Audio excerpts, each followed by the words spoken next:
Et ouais, j'ai démissionné en fait. Ah ouais, carrément. J'ai carrément démissionné sans savoir du tout où j'allais. Comment on monte un projet de ce type? Quel courage il faut pour le faire?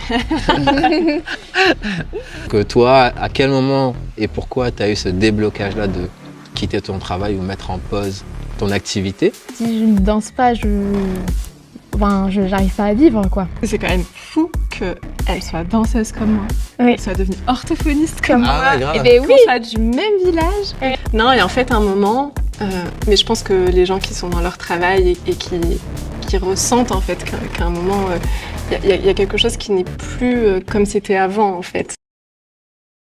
Ok.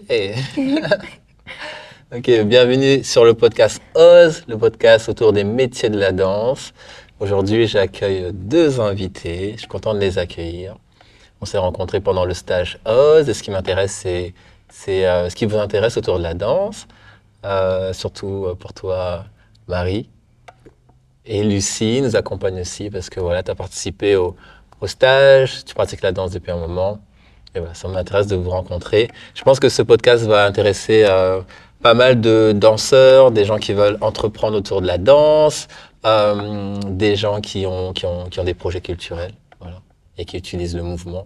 Souvent on dit danse, mais aussi il y a l'expression corporelle ou autre expression, en tout cas autour du corps, autour du mouvement. Donc voilà. Est-ce que vous pouvez vous présenter? Oui. Avec plaisir. Alors moi c'est Marie. J'aime bien me présenter en partant de ma passion pour l'expression à la fois des mots, parce que j'ai été orthophoniste en fait pendant 5 ans. Donc j'adore tout ce qui est attrait au langage verbal et j'aime aussi l'expression par le mouvement, donc le langage non verbal, parce que je danse du coup, c'est pour ça que je suis là depuis plus de 25 ans. Voilà. Ok. Tu es à La Réunion? Ouais, je vis à La Réunion depuis 5 ans maintenant. Depuis 5 ans, ok. Mm. Et ça fait, tu disais 25 ans? Ouais, un peu plus de 25 ans que je danse. Ah, depuis 25 ans que tu danses, ok, d'accord. Ouais. Et toi? Et moi, je m'appelle Lucie. Je danse depuis mes 2 ans. J'ai même intégré un petit groupe d'éveil corporel avec d'autres petits enfants et il fallait avoir 3 ans, mais j'ai pu quand même accéder au cours à 2 ans et demi, quoi, Ah oui. un truc comme ça. Ok. Et donc oui, j'aime danser. Et je suis arrivée à La Réunion il y a 2 ans à peu près. Ok. Voilà. Très bien. Je vais me présenter, Ouais. comme ça les gens qui regardent le podcast ont une idée de qui je suis. Je pense que c'est important. Et puis voilà, je lance comme ça. Alors moi, je m'appelle Didier Boutiana. Je suis chorégraphe d'une compagnie qui s'appelle Soul City. Et Soul City, à la base, c'était, ça l'est encore un peu aujourd'hui, un groupe de breakdance. Moi, j'ai commencé la danse à 14 ans.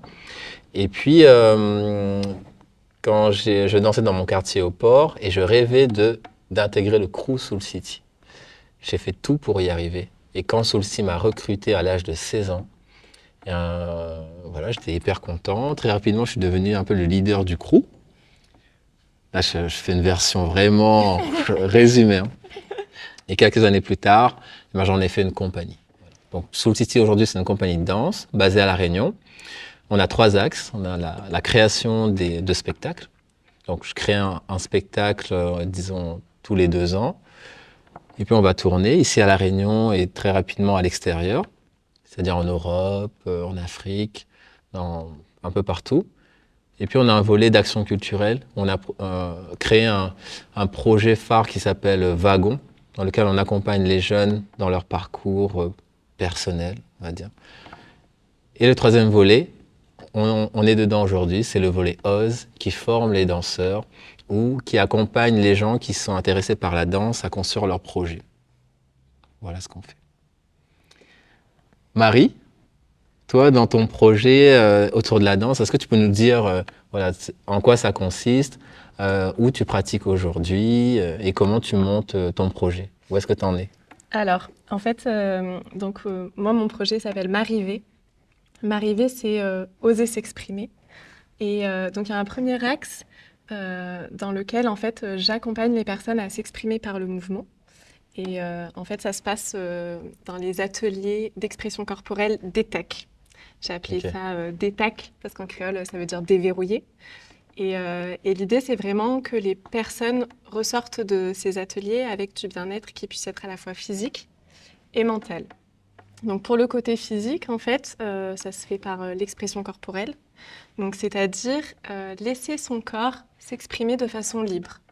Il y a pas de chorégraphie là, on n'est pas on est vraiment dans un lâcher prise et dans l'écoute du mouvement qui vient. Ok. Moi, j'accompagne oralement. Et pour le côté bien-être mental, c'est parce que je suis très intéressée par le développement personnel. Donc j'amène des notions de confiance en soi, de gestion des émotions dans ces ateliers-là. Donc avant, tu étais orthophoniste Ouais, et maintenant, tu t'es reconverti. Tu as quitté ton travail, c'est ça ouais, j'ai mis en Dis-nous tout. pause l'orthophonie. Ok, c'est en pause. Ouais, Ok. enfin parce que je voulais vraiment me consacrer à 300% à ce nouveau projet. Ok. Et donc, en fait, je donne des ateliers maintenant ouais, d'expression corporelle. Ok. Et tu donnes des ateliers où? Alors, je donne des ateliers à Bérive, au Tampon, pas très loin. Je donne des ateliers à Étang-Salé. Ok. Et après, là, c'est en construction aussi avec des structures de soins. Là où travaille Lucie, d'ailleurs, Mhm. au CMPP. C'est un centre qui accueille des enfants qui ont des troubles des apprentissages, par exemple, et qui ont aussi des difficultés à s'exprimer oralement. Et donc, le faire par le mouvement, ça peut libérer des choses, en fait. Ok. Donc, voilà. Et toi, Lucie, Oui. tu as participé au... T'inquiète pas, c'est un podcast, on se relâche. Nous, toi, Mm. tu as participé aux ateliers de Marie. Oui. Donc, raconte-nous ton expérience. Oui, oui. Alors, déjà, c'est une ambiance assez, on va dire, familiale. Disons que tout le monde est bienveillant. On est dans une recherche quand même d'authenticité. Donc, les gens sont quand même là pour profiter, pour apprendre à mieux se connaître, à mieux s'aimer aussi. Et donc, on est très indulgent et peu regardant envers l'autre. Il y a des ateliers où Marie elle nous invite à être dans notre bulle, à pouvoir nous développer. Elle nous accompagne oralement pour parfois se rendre compte des mécanismes psychologiques qu'on a pu mettre en place pour certaines situations et comment on peut réfléchir dessus et amener le corps dans cette dynamique je sais pas, de développement un peu. Oui, en fait, l'idée, c'est d'apaiser le mental, en fait. Parce qu'on Ok. est dans une société où on nous demande beaucoup d'être dans l'intellect, dans la réflexion. Et on est souvent envahi de pensées. Et là, l'idée, c'est de mettre ça un peu en pause et de revenir au corps, à l'intelligence, en fait, de notre corps qui sait, en fait, finalement, ce qui est bon pour nous.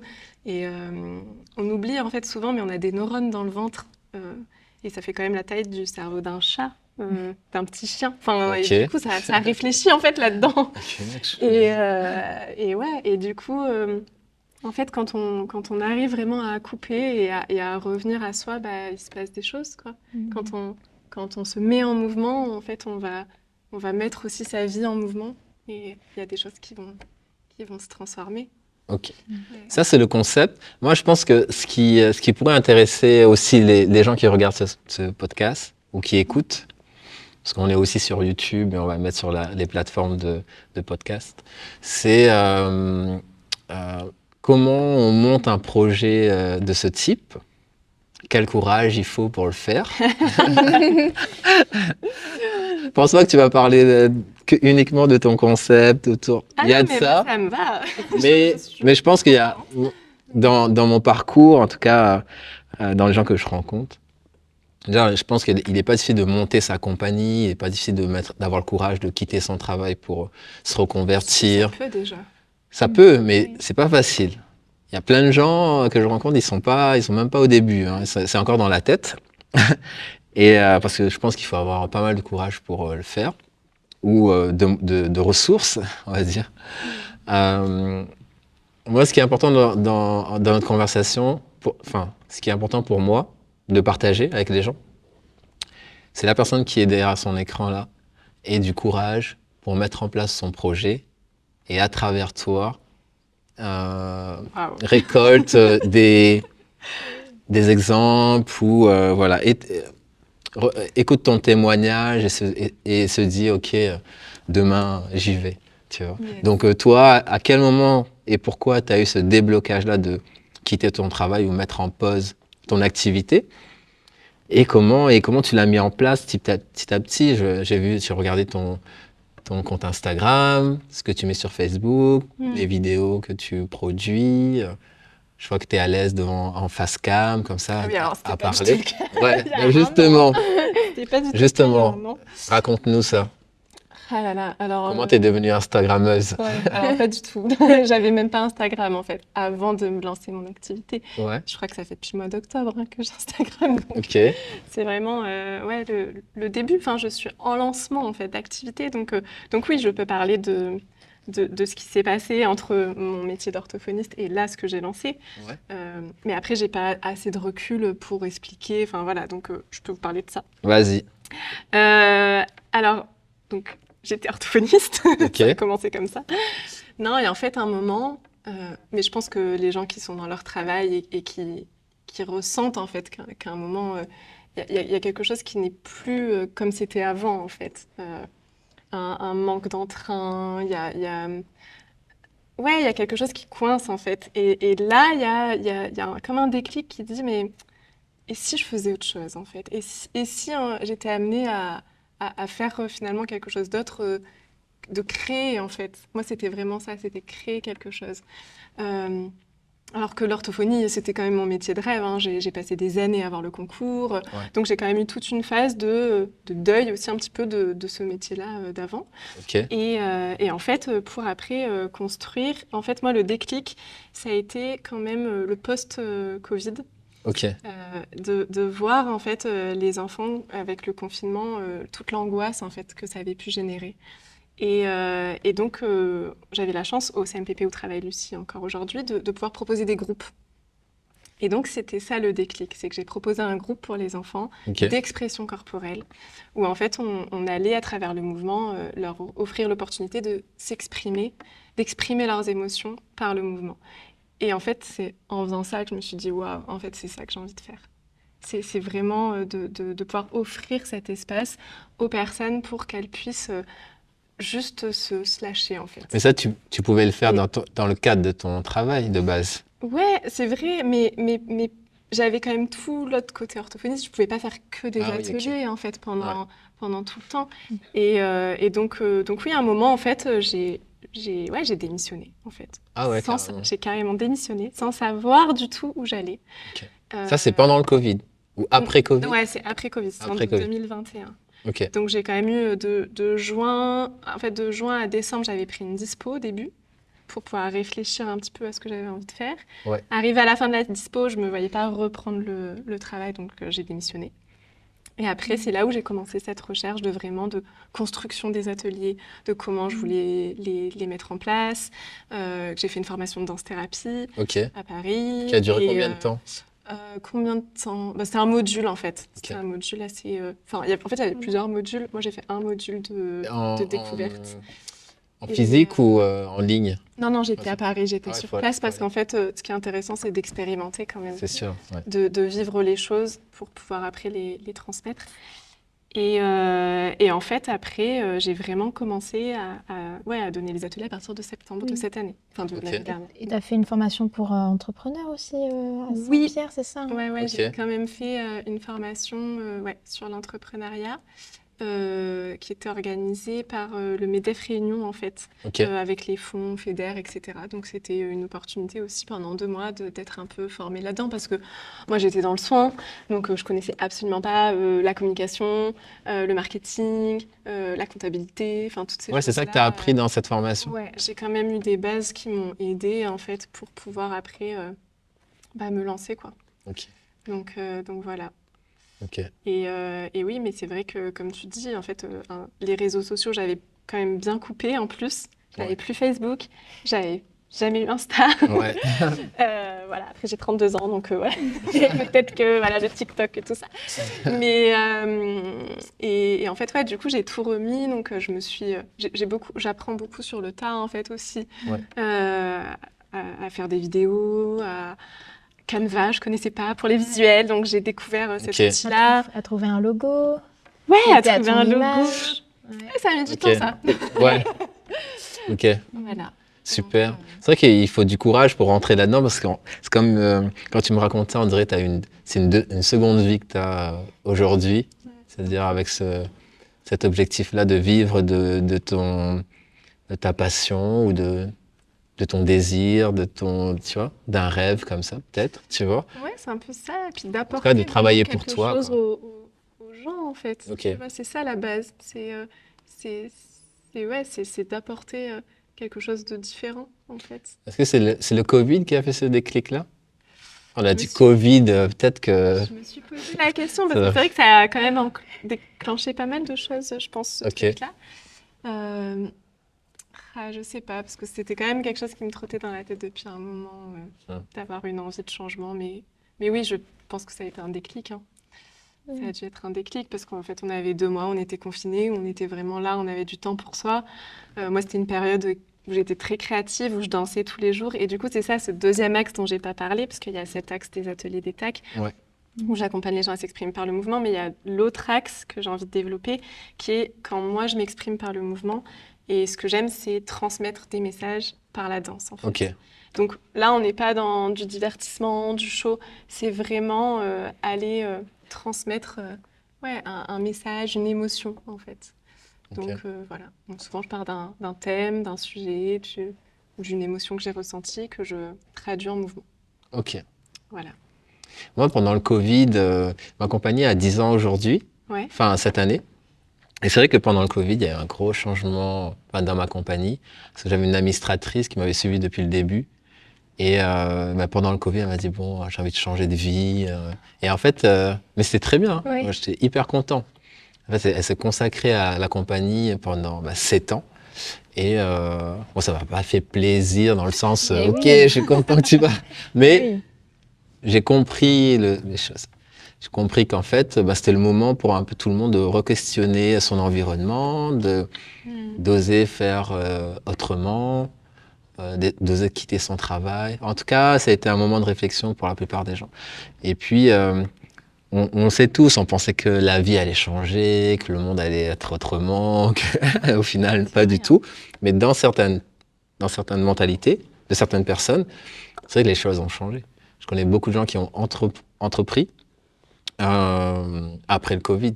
Il y a eu un gros boom d'entrepreneuriat, des gens quittaient leur travail, il y en a qui sont devenus ce qu'ils rêvaient depuis avant.